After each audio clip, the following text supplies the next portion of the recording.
Chanel merupakan salah satu brand fashion besar di dunia. Kemewahan yang melekat dalam setiap produknya menjadikan daya tarik bagi para penikmat fashion.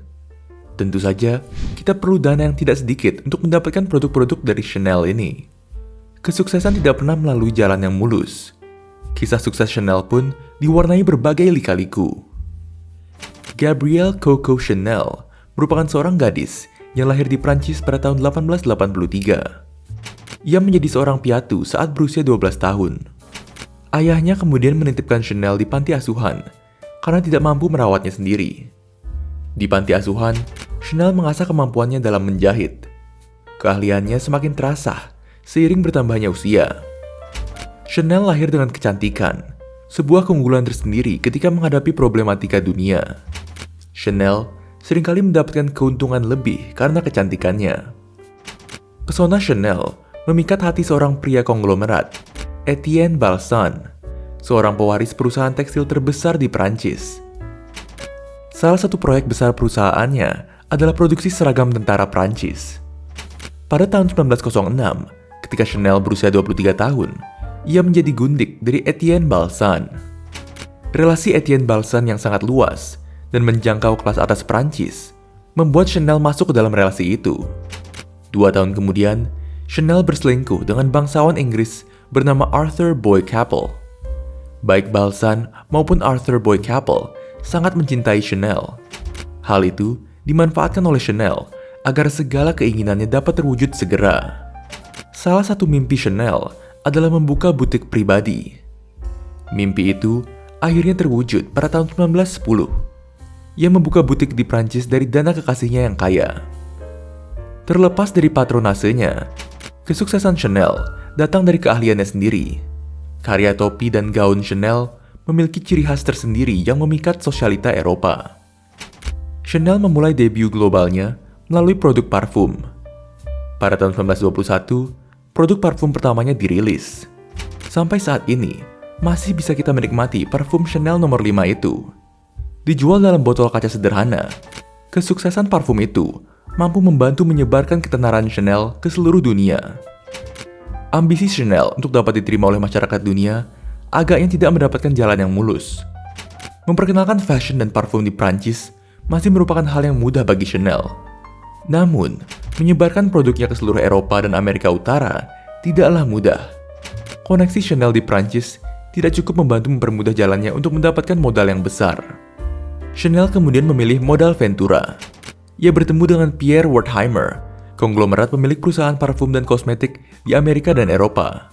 Keduanya lalu bekerja sama membentuk perusahaan Parfums Chanel. Perusahaan yang kelak menjadikan Chanel wanita paling kaya di dunia dalam 10 tahun. Meskipun Chanel hanya memiliki 10% kepemilikan perusahaannya. Kerjasama keduanya menemui permasalahan, di mana Pierre adalah seorang Yahudi, sedangkan Chanel adalah seorang antisemitisme radikal di Prancis. Namun demi mimpinya tersebut, Chanel mengesampingkan perasaannya. Semakin berkembang bisnis yang dikelola Chanel dan Pierre, semakin Chanel merasa Pierre seperti lintah yang mengambil keuntungan untuk dirinya sendiri atas ide-ide milik Chanel. Chanel berniat membalas dendam kepada Pierre. Ia melihat peluang saat pasukan Jerman menguasai Prancis. Pada 14 Juni 1940, Jerman memasuki Paris, kemudian menguasai seluruh kota. Chanel menutup butiknya dan mem-PHK 4.000 karyawan. Kemudian, ia pindah ke Hotel Ritz. Saat itu, bukanlah waktu yang tepat memikirkan fashion, pikir Chanel.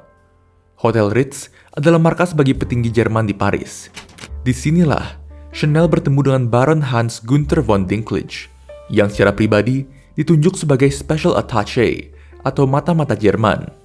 Chanel lalu jatuh cinta kepada Dinklage, dan mereka hidup bersama setelah perang.